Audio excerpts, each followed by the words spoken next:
Hello mga kasiguranan, it's me again, Alondra. So for today's video nga po pala guys, ay pupunta ulit ako ng school para magpaperma ng clearance. Bale, isa na lang man po yung papapermahan ko na clearance. So ito na po, natapos ko na po lahat. Magpapa-enroll na lang po ako. Pag uwi ko nga pala guys sa bahay, nakita ko pong may nag-aayos ng satellite para magka-signal po yung TV namin. Ito po guys yung aparador. Inalis po namin dyan kasi nakakaabala po siya dyan. Saka ang laki po ng TV.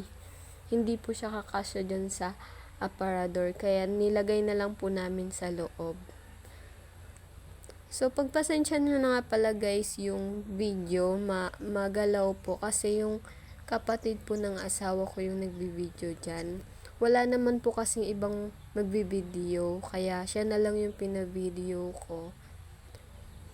Bata po kasi yung nagbi-video dyan.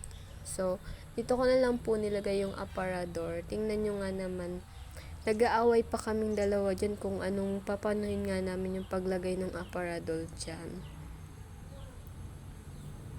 Sunod naman namin po inalis itong ref. Kasi bawal daw po magtabi yung ref tsaka yung TV. Niwalisan ko na din po dito para malinis naman po. Ang dami na din po kasing dumi sa ilalim. Nagtatanong pa dito si kuya kung saan daw lagi nakatutok yung araw kasi dun din daw siya kukuha ng signal. So ayan guys, natapos na nga rin po. Nagtanong pa nga po kami dito sa nag-ayos kasi hindi namin makuha yung channel. So ayan na, okay na po siya. Makakita na kami ng TV.